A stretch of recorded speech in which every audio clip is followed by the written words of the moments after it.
So, when you hear the name Ronald Coase, you probably think of his famous theorem, right? This neat, tidy little idea that people can just bargain their way out of problems. But what if I told you that simple story is only half the picture? That the most misunderstood part of the Coase theorem is actually the most important part? Today, let's unpack the real story.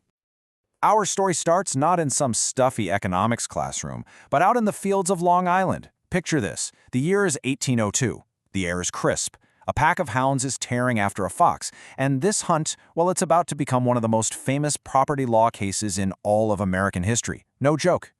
So in one corner, we've got Lodowick Post. He's the guy who put in the work, organized the whole hunt, spent hours and a ton of resources tracking this one specific fox. And in the other corner, we have Jesse Pearson.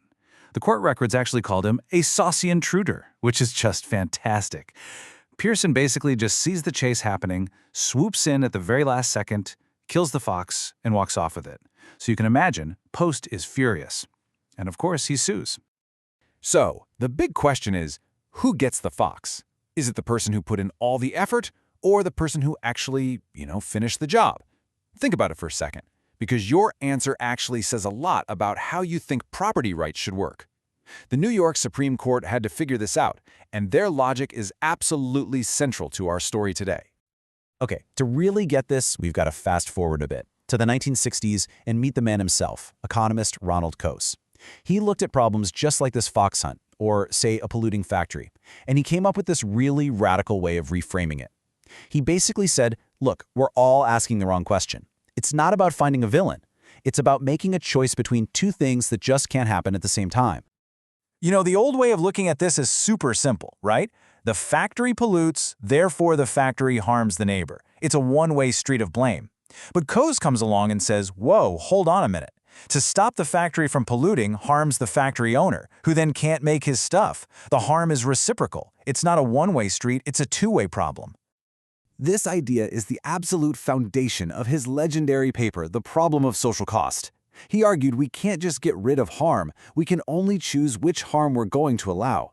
So, should the doctor be allowed to harm the confectioner's business by demanding total silence, or should the confectioner be allowed to harm the doctor's practice with the noise from his machines? See? It goes both ways.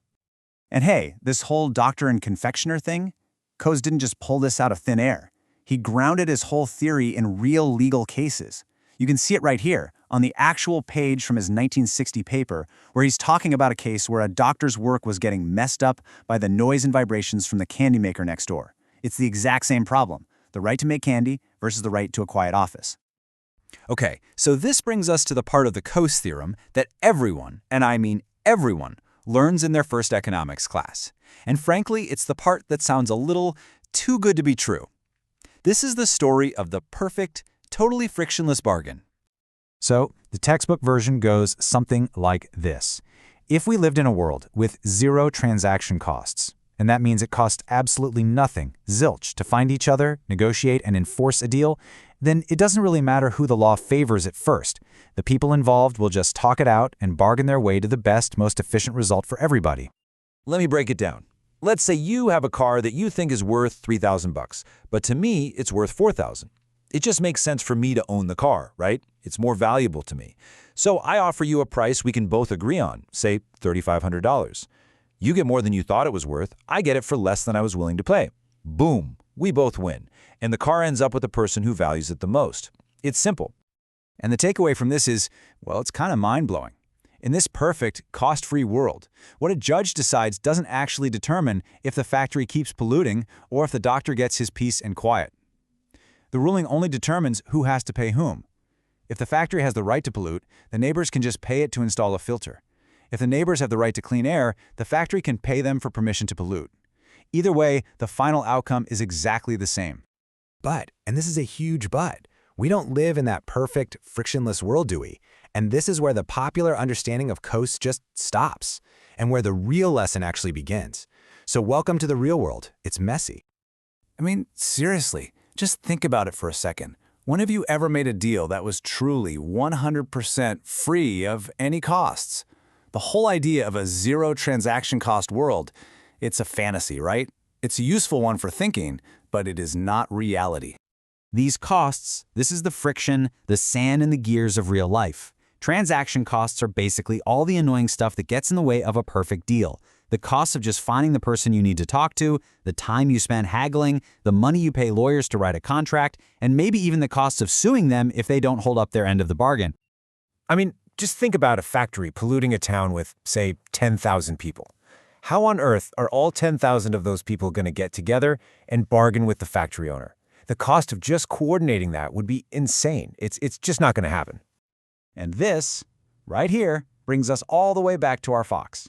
This is exactly what those judges were worried about back in 1802. They ended up ruling for Pearson, the guy who killed the fox, because they knew that giving it to Post, the guy who was just chasing it, would be a nightmare to enforce. It would lead to endless fights and lawsuits, what they called a fertile source of quarrels and litigation. They realized one rule would cause way more fights, way higher transaction costs than the other. And this, my friends, is the absolute heart of Coase' real legacy. He didn't make that frictionless model because he thought it was real. He made it to show us why it was wrong and to get us to focus our attention on the friction itself. And hey, you don't have to take my word for it. Decades later, Coase himself set the record straight.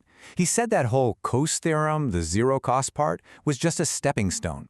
His goal was never to describe a perfect world. It was to kickstart the study of our real world, where transaction costs are everywhere. So here it is, the real point, and it is the complete opposite of what most people think. When transaction costs are high, which, let's be honest, is pretty much all the time, bargaining breaks down. And when that happens, the law, the initial ruling from a court, isn't just a side note. It is everything.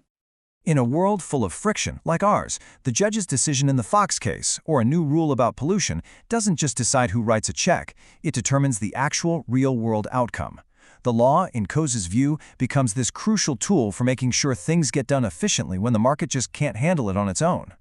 So the next time you run into a conflict, a noisy neighbor, a blocked view, a polluted river, the real Coasean way to think about it isn't, oh, they'll just work it out. It's to stop asking, okay, who's the bad guy here? And to start asking a much smarter, much more useful question. All right, we know bargaining is going to be tough. So what's the simplest, cheapest, most efficient rule that gets us to the best outcome with the least amount of friction?